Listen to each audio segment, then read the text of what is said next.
اور ان کے لیے جائز نہیں ہے کہ وہ اپنے رحم مادر میں ہونے والی اولاد کو چھپائیں۔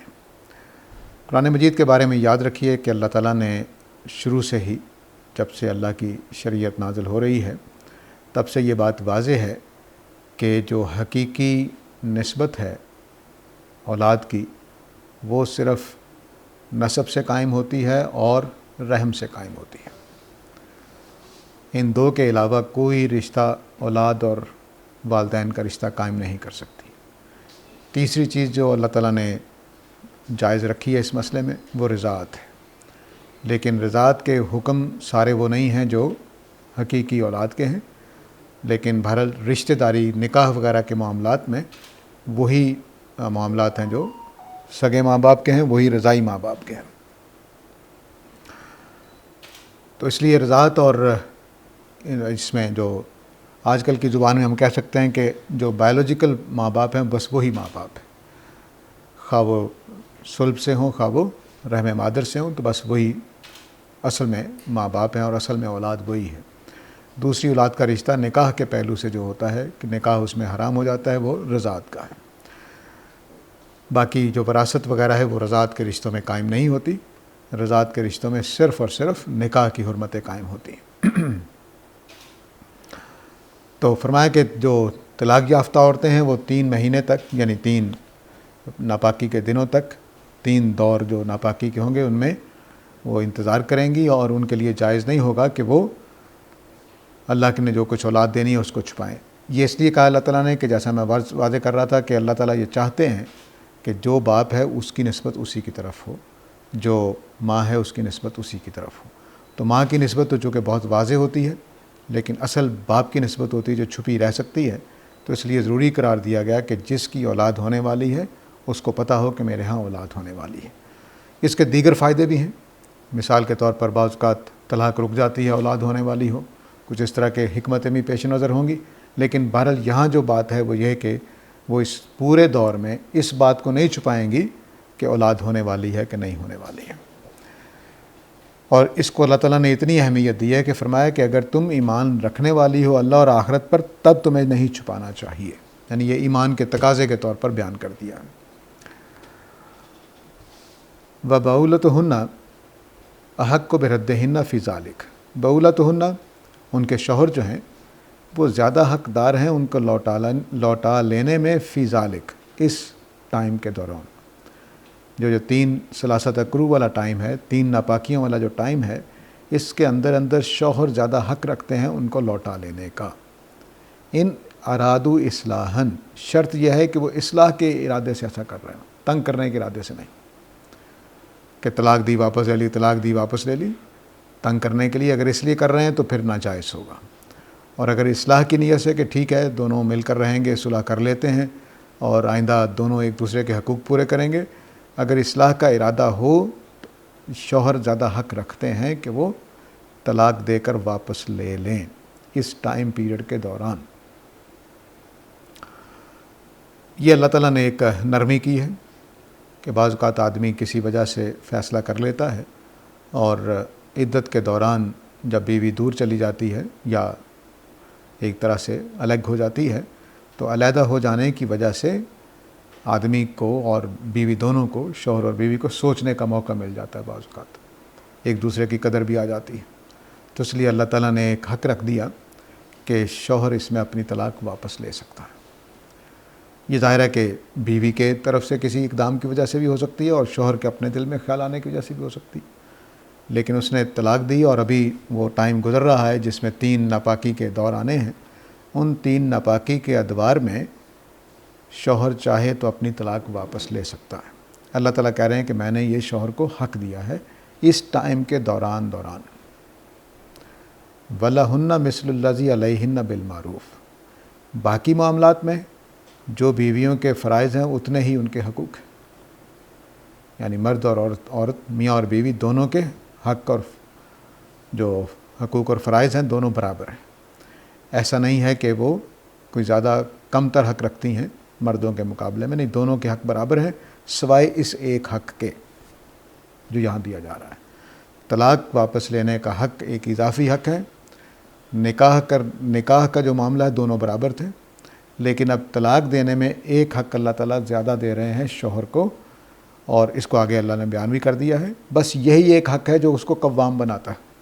تو سورہ نساء میں جو آگے چل کر آئے گا کہ الرجال قوامون علی النساء، اس کی ایک بنیاد یہاں پر موجود ہے کہ اللہ تعالیٰ نے ان کو طلاق کا حق دیا ہے کہ وہ طلاق دے سکتے ہیں اور طلاق واپس بھی لے سکتے ہیں عدت کے دوران۔ جب وہ عدت گزر جائے گی تو اب اللہ کے دائرے میں چلی گئی بات، اب وہ واپس نہیں لے سکتے، لیکن عدت کے دوران میں وہ واپس لے سکتے ہیں۔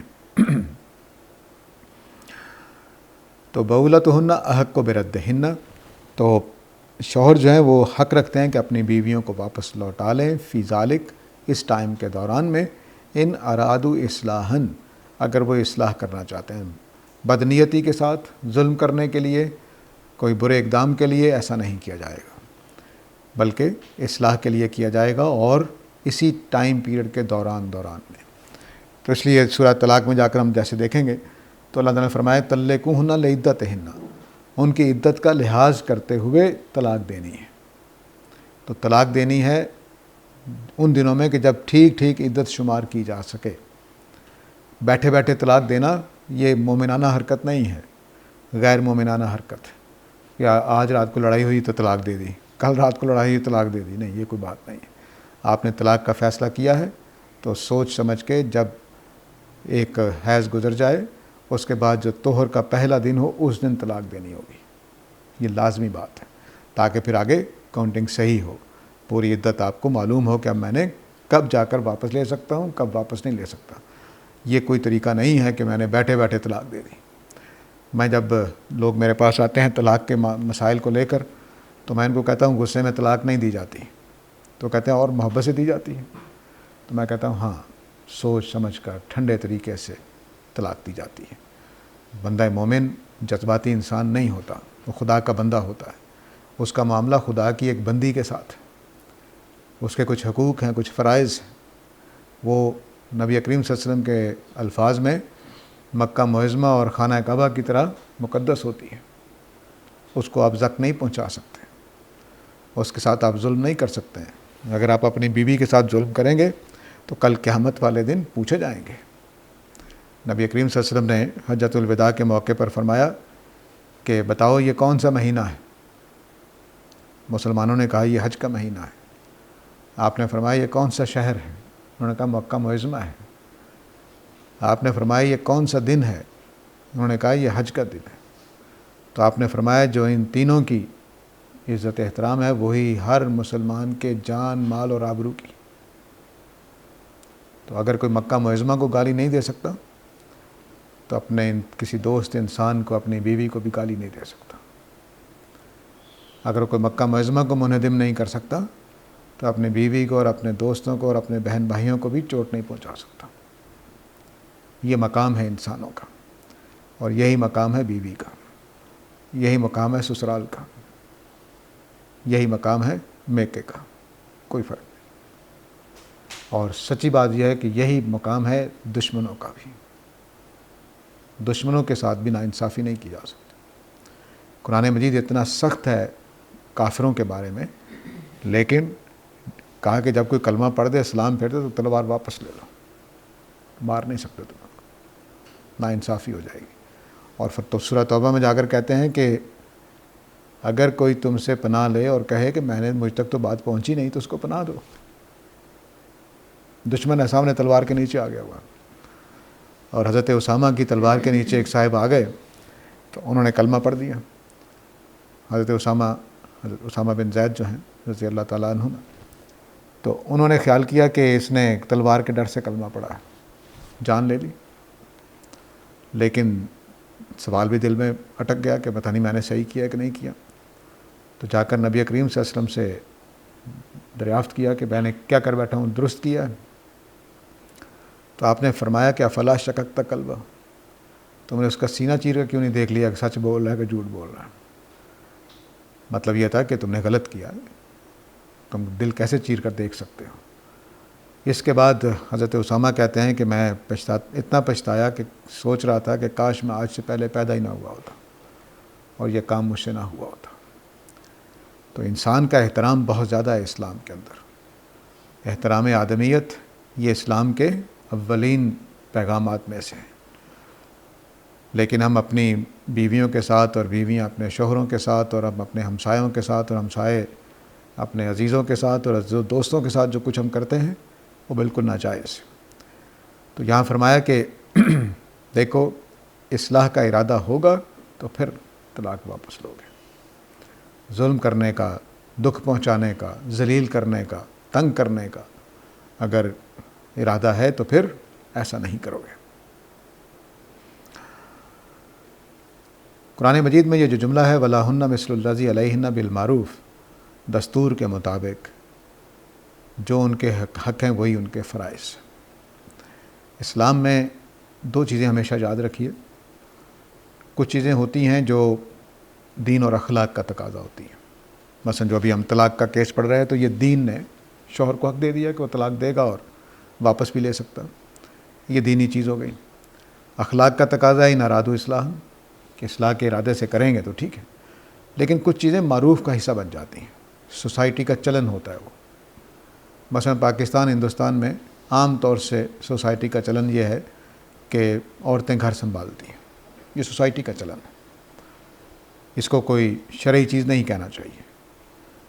تو بس ہماری سوسائٹی کا چلن ہے، کسی عورت کو نہیں پسند ہے تو ٹھیک ہے، لیکن عام طور سے ہم اس طرح سے گھروں میں رہتے ہیں تو یہ معروف ہوتا ہے. تو معروف میں پھر اگر کوئی چیز ظالمانہ ہو تو اس کو نکالی جائے گا، اس کو ختم کیا جائے گا، اس کو برداشت نہیں کیا جائے گا. تو اگر کسی عورت پر ظلم ہو رہا ہے تو اس کو درست کیا جائے گا. ہمارے ہاں جو جوائنٹ فیملی سسٹم کی وجہ سے ساس بہو کے معاملات ہوتے ہیں، اس میں عام طور سے کبھی بہو کے اوپر ظلم ہو رہا ہوتا ہے اور کبھی ساس کے اوپر ظلم ہو رہا ہوتا ہے. وہ اسلام کے لیے بالکل ہی ناقابل قبول ہے. تو جوائنٹ فیملی سسٹم کا معروف ایسا معروف ہے کہ جس میں ناانصافی زیادہ ہوتی ہے. میں نے بہو بیٹیوں کو دیکھا ہے کہ ان کی شخصیت ہی ڈیمیج ہو جاتی ہے، وہ کسی قابل ہی نہیں رہتی. تو اس لیے یہ نہیں ہونا چاہیے کہ ہم اپنی بہو بیٹیوں کے اوپر اس طرح کا ظلم کریں کہ وہ ان کی شخصیت ہی بالکل ختم ہو کر رہ جائے. تو عورتوں کے اوپر بھی اتنی ہی ذمہ داری ہیں جتنے ان کے حقوق ہیں، یا ان کے اتنے ہی حقوق ہیں جتنی ان کے اوپر ذمہ داریاں ہیں بالمعروف. یعنی مرد و عورت کے حقوق کا کوئی فرق نہیں ہے. ان کو کھانا چاہیے تو ان کو بھی چاہیے، ان کو کپڑے چاہیے تو ان کو بھی چاہیے، ان کو رہنے کی جگہ چاہیے تو ان کو بھی چاہیے، ان کو نیند کا مقام چاہیے تو ان کو بھی چاہیے. سب برابر ہیں. ان کو عزت چاہیے تو ان کو بھی عزت چاہیے، ان کی کوئی بات سننی چاہیے تو ان کی بات سننی چاہیے. سب جگہ پہ برابر ہیں. طلاق کا ایک حق اللہ تعالیٰ دے رہے ہیں اور فرمایا کہ وَلِلرِّجَالِ عَلَيْهِنَّ دَرَجَةٌ، مردوں کو یعنی شوہروں کو اپنی بیویوں پر یہی ایک درجہ زیادہ حاصل ہے کہ وہ یہ کام کر سکتے ہیں کہ طلاق دے کر واپس لے سکتے ہیں. یہ اس میں بیویوں کو اللہ تعالیٰ نے حق نہیں دیا کہ طلاق دینے کے بعد عدت کے دوران وہ انکار کر سکیں. ٹھیک ہے، سوائے اس کے کہ وہ یہ ثابت کر دیں کہ بھئی یہ ظالمانہ فیصلہ. ٹھیک، پھر سوسائٹی آ جائے گی. لیکن اگر دونوں میاں بیوی کے درمیان معاملہ ہے تو پھر بیویوں کو یہ حق حاصل نہیں ہے کہ وہ عدت کے دوران اگر شوہر واپس لے طلاق دینے کے بعد تو وہ اس کا انکار کرے. طلاق واپس ہو جائے گی. البتہ اب وہ طلاق لینا چاہیں تو ایک الگ بات ہے، وہ ایک اگلا کیس شروع ہو جائے گا. وہ طلاق لے سکتی ہیں، ان کو یہ حق دیا گیا ہے. لیکن بہرحال یہ حق اللہ نے ان کو دے دیا ہے کہ وہ عدت کے دوران میں طلاق دے کر واپس لے سکتے ہیں. واللہ عزیز حکیم، اور فرمایا کہ اللہ تعالیٰ کے بارے میں یاد رکھو کہ اللہ تعالیٰ عزیز ہیں اور حکیم ہیں. جو فیصلہ کر دیتے ہیں اس کو کوئی ٹال نہیں سکتا، اور جو بھی وہ فیصلہ کرتے ہیں حکمت کے تحت کرتے ہیں. وہ کوئی جذبات میں آ کر یا غیر حکیمانہ فیصلے نہیں کرتے. تو یہ اللہ تعالیٰ نے قانون کا ایک حصہ یہاں بیان کر دیا ہے کہ اگر ایلا کر لیا ہے اور ایلا کے بعد طلاق دینے کا فیصلہ کیا ہے تو طلاق کے بعد اتنا ٹائم عورتیں گزاریں گی. یہ ٹائم اگر وہ روکے رکھیں گی اور اس ٹائم کے دوران میں ان کا شوہر طلاق واپس لے سکتا ہے اور بیویوں کی طلاق ختم ہو جائے گی. اب ان کو یہ نہیں کہنا چاہیے کہ تم نے پہلے طلاق دے دی تھی اور اب واپس کیسے ہوگی. نہیں، واپس ہو جائے گی. اور بیویاں انکار نہیں کر سکتیں کیونکہ اللہ کا فیصلہ ہے. البتہ وہ طلاق لینا چاہیں تو ایک الگ بات ہے، وہ الگ سے معاملہ ہو جائے گا. دوسری بات یہ کہ یہ جو طلاق ہے، اس طلاق میں جو عدت ہے اس کو بھی سمجھ لینا چاہیے کہ عدت ان ثلاثۃ قروء تک رہے گی. ثلاثۃ قروء کے بعد عدت ختم ہو جائے گی، عورت آزاد ہو جائے گی. تو ایک طلاق دینے سے معاملہ ختم ہو جائے گا. ایک طلاق دی، ایک طلاق دینے کے بعد ثلاثۃ قروء گزر گئے. ان 3 قروء کے گزرنے کے بعد اگر طلاق شوہر نے واپس نہیں لی تو بیوی آزاد ہوگی، وہ جہاں چاہے شادی کر سکتی ہے. اب اس کے لیے کوئی رکاوٹ نہیں ہے، نکاح ختم ہو گیا. ٹھیک ہے، نکاح کے خاتمے کے لیے صرف ثلاثۃ قروء کا ٹائم گزرنا چاہیے، اس سے زیادہ کوئی مطالبہ اللہ تعالیٰ نے نہیں کیا. ہاں البتہ جب اولاد ہونے والی ہے تو پھر عدت لمبی بھی ہو سکتی ہے، کم بھی ہو سکتی ہے. عدت لمبی بھی ہو سکتی ہے، کم بھی ہو سکتی ہے. تو اولاد ہونے کے بعد عدت ختم ہو جائے گی. تو پہلی بات یہ کہ طلاق ہوئی، انتظار کرنا ہے، فوراً طلاق نافذ نہیں ہو جاتی. طلاق نافذ ہوگی اگلے 3 مہینوں میں جا کر، اگلے 3 قروء تک. اور دوسری بات یہ کہ عورتوں کو رکے رہنا ہے، کسی اور سے وہ نکاح نہیں کر سکتی، نکاح ان کا قائم ہے.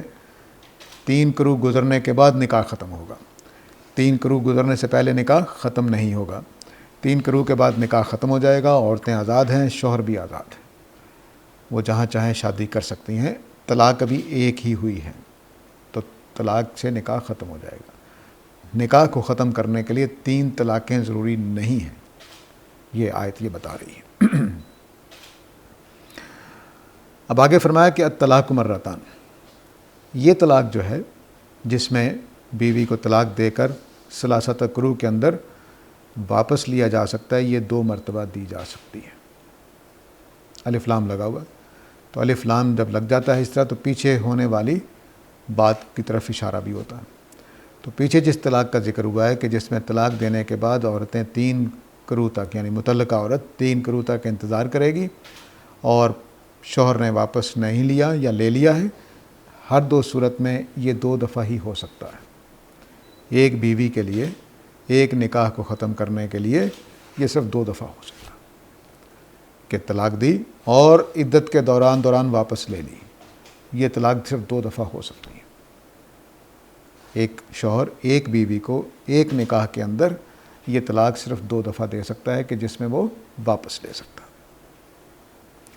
تو الطلاق مرتان، یہ اوپر والی جو طلاق بیان ہوئی ہے یہ 2 دفعہ ہو سکتی ہے. فَإِمْسَاكٌ بِمَعْرُوفٍ أَوْ تَسْرِيحٌ بِإِحْسَانٍ.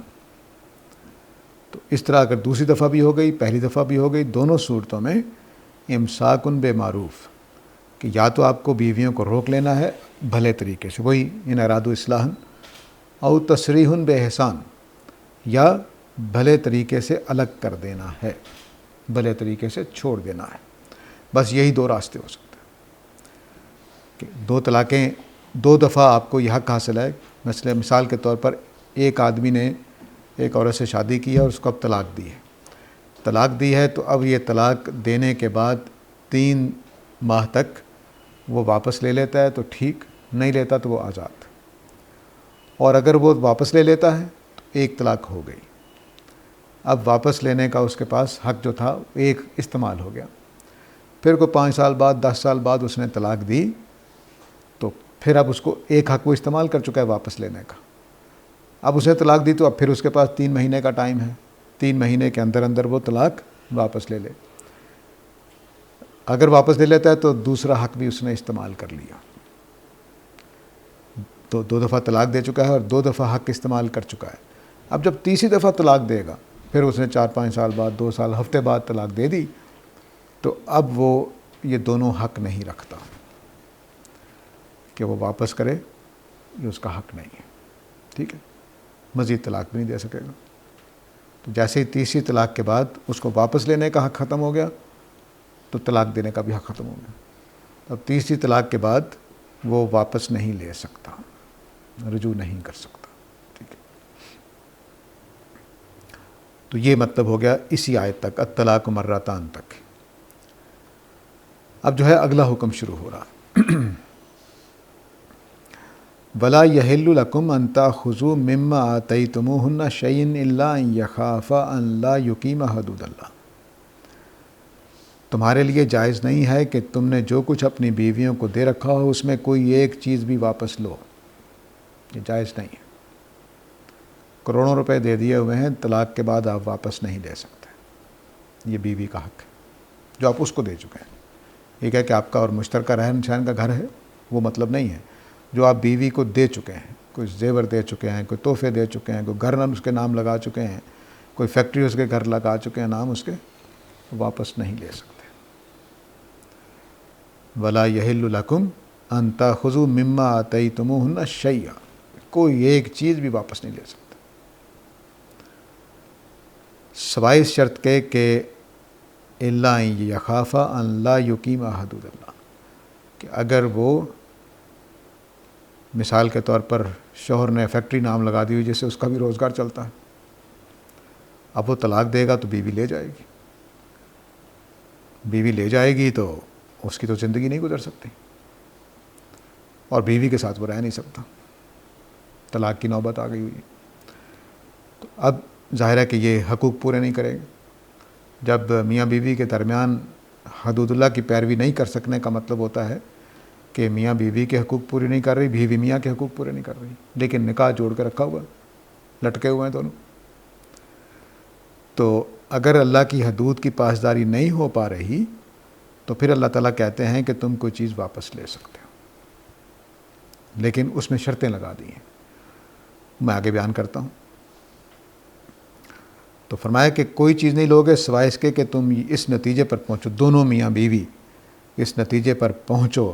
یخافا تثنیہ کا صیغہ ہے، اکیلے شوہر کا فیصلہ نہیں ہے، دونوں میاں بیوی یہ دیکھ رہے ہیں کہ ہم دونوں اکٹھے نہیں رہ سکتے، اکٹھے اگر رہیں گے تو ایک دوسرے کے حقوق پورے نہیں کر سکتے، نہ چاکی صورت اختیار کر چکی ہے، یا عدم موافقت، عدم مناسبت اس درجے کی ہو گئی ہے کہ دونوں کا یہ فیصلہ ہے کہ ہم دونوں اللہ کے حدود پورے نہیں کر سکیں گے، ایک دوسرے کے حقوق و فرائض ادا نہیں کر سکیں گے، تو اس شکل میں تم واپس لے سکتے ہو، ورنہ نہیں لے سکتے۔ دونوں کا فیصلہ ہونا چاہیے، صرف شوہر کا فیصلہ نہیں، دونوں کا فیصلہ ہونا چاہیے۔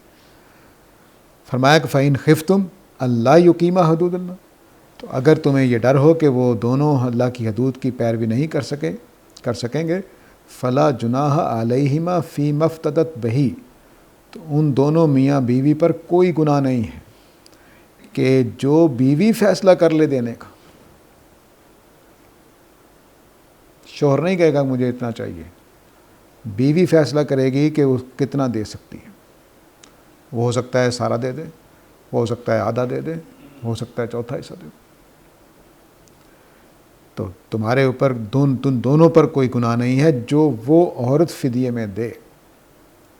واحد مؤنث کا صیغہ استعمال کیا، پیچھے دیکھیں تثنیہ کا صیغہ ہے، جمع کا صیغہ ہے، لیکن یہاں پر واحد مؤنث کا صیغہ ہے کہ جو وہ بیوی فیصلہ کرے فدیہ دینے کا۔ فدیہ کا مطلب کچھ پیسے دے کر جان چھڑا لے، کہ تم طلاق نہیں دے رہے اس وجہ سے کہ فیکٹری میرے نام ہے، چلو آدھی فیکٹری تمہاری آدھی میری،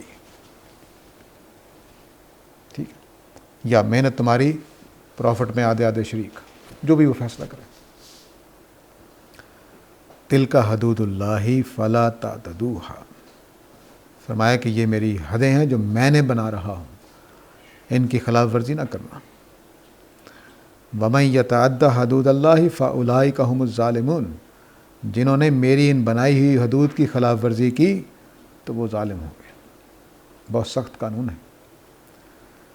تو اب دو حصے ہو گئے اس قانون کے ابھی تک جو بیان ہوا ہے، ایک یہ کہ طلاق یافتہ عورتیں 3 مہینے تک انتظار کریں گی، 3 قروء تک، مہینے کا کیس الگ ہے اور 3 قروء کا کیس الگ ہے، 3 قروء تک، 3 حیض تک انتظار کریں گی، اور ان کے لیے یہ جائز نہیں ہوگا کہ اپنی اولاد جو ہونے والی ہے اس کو چھپائیں، اور شوہر ان کا حق رکھتے ہیں کہ وہ عدت کے دوران میں ان کو لوٹا لیں، اس شرط کے ساتھ کہ وہ اصلاح کرنا چاہتے ہوں، اور البتہ باقی معاملات میں میاں اور بیوی کے حقوق برابر ہیں، کوئی فرق نہیں ہے سوائے اس ایک درجے کے جو اللہ نے دے دیا ان کو۔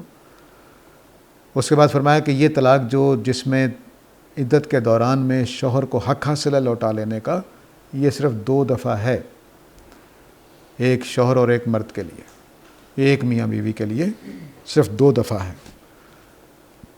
جیسے ہی وہ دوسری دفعہ کر لے گا تو خود بخود نہ اس کو طلاق کا موقع رہے گا، نہ اس کو رجوع کا موقع رہے گا۔ تو 2 دفعہ وہ رجوع کر سکتا ہے، تیسری دفعہ وہ رجوع نہیں کر سکتا۔ اس کے بعد فرمایا کہ تمہارے لیے یہ جائز نہیں ہے کہ اپنی بیویوں کو جو کچھ دے رکھا ہے وہ واپس لو۔ ہاں، دونوں کی رائے یہ بن جائے کہ ہم دونوں اکٹھے نہیں رہ سکتے اور طلاق دینے کے بعد شوہر بھی کنگال ہو جائے گا، تو پھر بیوی سے پوچھا جائے گا کہ تم کیا دینا چاہتی ہو۔ جو وہ دینے کا فیصلہ کرے تو ان دونوں میاں بیوی پر طلاق اس طرح سے کرنے کا کوئی گناہ نہیں ہوگا۔ ٹھیک ہے، یہ پہلی شرط ہو گئی کہ پیسہ بیوی سے تب واپس لیا جائے گا جب دونوں کی رائے بن جائے کہ ہاں طلاق تو ہونی چاہیے، ہم ایک دوسرے کے حقوق پورے نہیں کر رہے اور طلاق دینے میں رکاوٹ فیکٹری بن گئی ہے، تو بیوی فیصلہ کرے گی کہ کیا فدیے میں دینا ہے۔ آگے فرمایا فَإِن طَلَّقَهَا، یہ آیت بہت مشکل ہے، یہاں مفسرین نے بہت اختلافات کیے ہیں، لیکن بہرحال 2 بڑی رائے ہیں، میں دونوں بیان کر دیتا ہوں اور پھر اپنی ترجیح بھی۔ فَإِن طَلَّقَهَا، تو اگر وہ اپنی بیوی کو طلاق دے دیتا ہے تو فَلَا تَحِلُّ لَهُ مِن بَعْدِ حَتَّى تُنكِحَ زَوْجًا غَيْرَهُ، تو پھر اس کے لیے جائز نہیں رہتی یہ عورت یہاں تک کہ وہ کسی اور شوہر سے شادی کر لے۔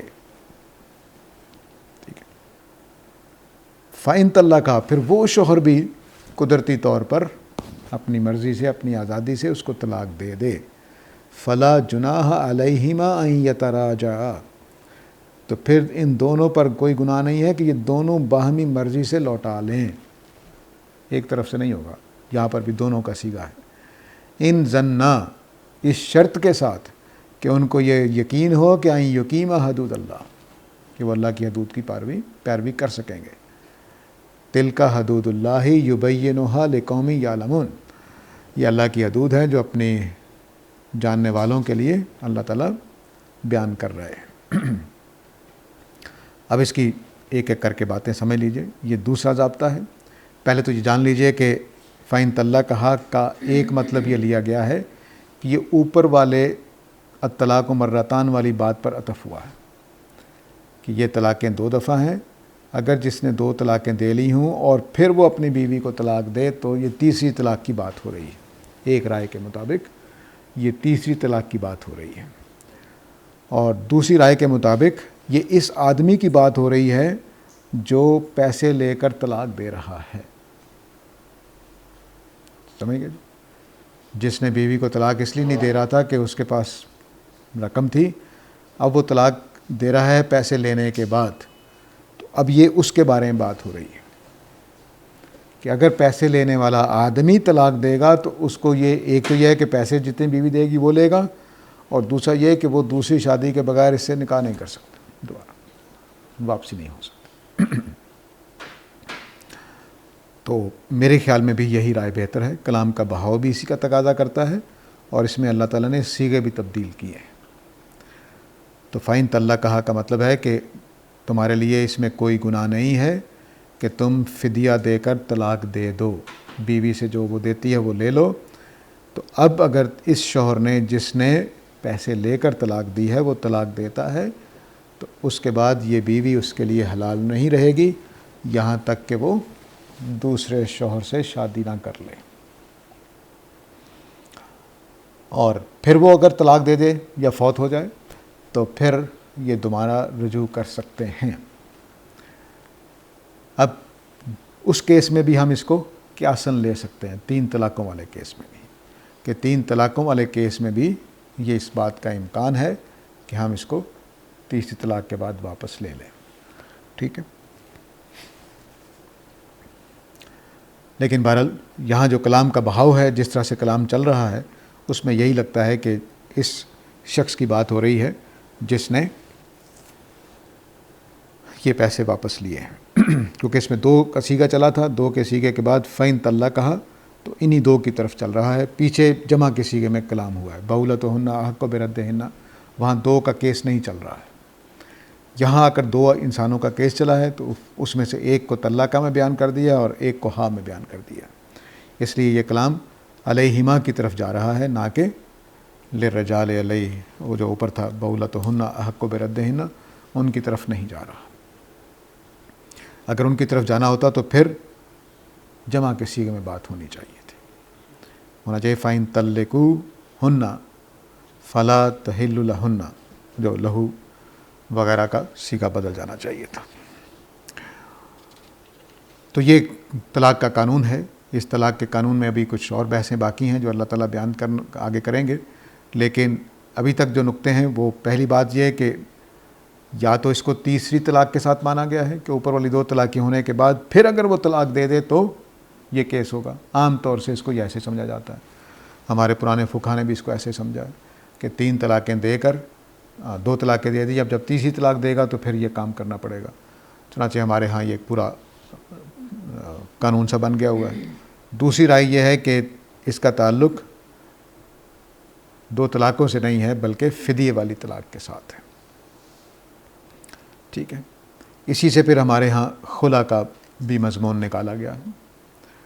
خلا ہمارے پاکستان میں قانون یہ ہے کہ بیوی طلاق لے گی تو اپنا حق مہر بھی واپس کر دے گی، وہ یہیں سے نکالا گیا. اور افسوس کی بات ہے کہ صیغوں کا خیال تک نہیں رکھا گیا. یہاں کہا گیا تھا کہ بیوی فیصلہ کرے گی کہ اس نے کیا دینا ہے، اور خلا کا کوئی تعلق ہی نہیں یہاں سے. خلا در حقیقت قرآن میں بیان ہی نہیں ہوا ہے. خلا قرآن میں بیان ہی نہیں ہوا ہے، طلاق ہی بیان ہوئی ہے. عورت طلاق لے سکتی ہے، اس میں کوئی شبہ نہیں، لیکن اس کا کوئی ضابطہ قرآن مجید میں نہیں ہے. سارے کے سارے ظالمانہ ضابطے ہم پاکستانیوں نے خود بنائے ہیں. خلا کا جو بھی معاملہ ہے کہ وہ حق مہر بھی واپس کر دے گی، سب کچھ واپس کر دے گی، یہ ظالمانہ غیر شرعی قانون ہے. تو یہ جو چیز ہے اس کو سامنے رکھنا چاہیے. تو ایسا نہیں ہونا چاہیے کہ ہم اپنی طرف سے ایک قانون خود بنائیں اور اس کو شریعت کا درجہ دے دیں. تو پاکستان میں جو خلا کا قانون ہے اس کو کوئی کل سیدھی نہیں ہے. بیویاں طلاق مانگیں گی، طلاق کی طرح ان کو طلاق دی جائے گی، ان سے کوئی چیز واپس نہیں لی جائے گی، سوائے اس کے کہ وہ اس عورت کا خلے کا کیس ہو کہ جس کے پاس شوہر کی بہت ساری جائیداد ہے، شوہر کنگال ہو جائے گا، اس کے اوپر ظلم وجود میں آئے گا، صرف وہ واپس لینے کا معاملہ کرے گا، لیکن وہ بھی بیوی فیصلہ کرے گی کہ وہ کتنا دے رہی ہے. ٹھیک ہو گیا جی. اس کے بعد اگلی بات یہ ہے کہ ہمارے ہاں جو حلالہ کا قانون بن گیا، یہ بھی غلط بات ہے. قرآن مجید نے یہ نہیں کہا تھا کہ تم ساز باز کر کے دوسرا نکاح کرو اور پھر طلاق لے کے آ جاؤ. یہ نہیں کہا اللہ تعالیٰ نے. وہ آزادی کے ساتھ نکاح ہوگا. وہ شوہر اپنی آزادی سے، اپنے ارادے سے، اپنے فیصلے سے طلاق دے گا تو پھر معاملہ ہوگا. یہ نہیں ہوگا کہ آپ نے ایک نکاح ارینج نکاح کروایا کہ آپ اس کو نکاح کریں اور کل صبح طلاق دے دیجیے گا. یہ نہیں، یہ حلالہ بالکل ناجائز ہے. نبی کریم صلی اللہ علیہ وسلم نے اس کے اوپر بڑی سخت باتیں فرمائی ہیں. تو اس لیے یہ بالکل ناجائز ہے. اور اس کے بعد جو رجوع ہونا ہے وہ بھی میاں بیوی دونوں کا فیصلہ ہونا چاہیے. یہ بھی لازمی شرط ہے. فلا جناح علیہما ان یتراجعا ان ظنا ان یقیما حدود اللہ. دونوں کے 2 فیصلے ہیں. رجوع کرنے کا فیصلہ بھی دونوں کا ہے، اور دونوں کا یہ فیصلہ ہونا چاہیے کہ اب ہم ٹھیک طریقے سے رہیں گے، حقوق و فرائض پورے کریں گے. اگر ایسا نہیں تو پھر رجوع نہیں ہوگا. تو اس کو کھیل نہیں بنانا چاہیے. یہ بہت سنجیدہ معاملہ ہے. نکاح میں یہ بھی سنجیدہ بات ہے کہ آپ نے جو بیوی کو پیسے دیے ہیں واپس نہیں لے سکتے، اور کوئی خلا کرنے والا اپنی بیوی کا حق مہر نہیں چھین سکتا. جو یہاں چھینا جا رہا ہے وہ شریعت کی خلاف ورزی ہے، وہ بیویوں کے اوپر ظلم ہے. بلکہ اللہ تعالیٰ نے یہ قانون بنایا ہے کہ جو بچے پالنے ہیں آپ نے اپنی بیوی کے پاس طلاق یافتہ، اس کو پیسے دینے پڑیں گے بچوں کے پالنے کے. ایسا نہیں ہو سکتا کہ بچے آپ کے ادھر پل رہے ہوں اور آپ 1 روپیہ بھی ان کو نہ دیں. یہ نہیں ہو سکتا. یہاں تک کہ اللہ تعالیٰ کہہ رہے ہیں کہ طلاق کے بعد آگے آئے گا دودھ پلانے کے بھی پیسے دینے ہیں اپنی سگی ماں کو. بچوں کی سگی ماں کو دودھ پلانے کے پیسے دینے ہیں. کیوں؟ کیونکہ اب آپ نے اس کو طلاق دے دی ہے. طلاق نہ دی ہوتی تو بچوں کی ماں تھی، تمہاری بیوی تھی، تمہارے بچوں کو دودھ پلائے گی. لیکن جب آپ نے طلاق دے دی ہے تو پھر آپ کو ادائیگی کرنی پڑے گی، کیونکہ وہ آپ کے بچوں کو پال رہی ہے. وہ دودھ پلانے کے پیسے نہیں ہیں، بچوں کو پالنے کی جو نان نفقہ ہے، خرچہ وہ دے رہے ہیں. تو اس طرح سے یہ اللہ تعالیٰ نے جو قانون دیا ہے اس میں بیگمات کا اتنا خیال رکھا گیا ہے کہ آدمی پریشان ہو جاتا ہے کہ دور جاہلیت میں اترنے والا یہ کلام عورت کو کتنا بلند مقام دیتا ہے. اور بدقسمتی سے ہم نے جو خلا اور اس طرح کی چیزیں بنا رکھی ہیں، اس سے قرآن مجید کے دین کا امیج اتنا خراب ہو جاتا ہے کہ ہر وقت عورت پر ظلم ہی ہوتا رہتا ہے. تو اللہ تعالیٰ کے ہاں ایسا معاملہ نہیں تھا. اور جو ہمارے ہاں یہ سمجھا جاتا ہے کہ قرآن مجید عورتوں کے ساتھ ثانوی درجے کا سلوک کرتا ہے، وہ یہاں واضح ہو رہا ہے کہ ایسا نہیں ہے. لیکن بدقسمتی یہ ہے کہ قرآن مجید کو سمجھنے والے کتنے لوگ ہیں، یا سمجھنے والے تو ہیں، عمل کرنے والے کتنے ہیں. ہم اپنی اپنی فقہوں کے اندر پھنسے ہوئے ہیں. میں حنفی ہوں تو حنفی فقہ پہ جمع ہوا ہوں، میں شافعی ہوں تو شافعی فقہ میں پھنسا ہوا ہوں، اور اگر میں اہل حدیث ہوں تو اہل حدیثوں کے فتووں میں پھنسا ہوا ہوں. بس اسی میں ہم پھنسے رہتے ہیں. قرآن مجید کو تو پڑھتا ہی کوئی نہیں ہے قانون کے لیے اور یہ دیکھنے کے لیے کہ قرآن میں خلا کہاں بیان ہوا ہے. تو یہاں وقت ہو گیا جی، اب روک لیتے ہیں، سوالات کے لیے حاضر ہوں. وآخر دعوانا الحمدللہ رب العالمین.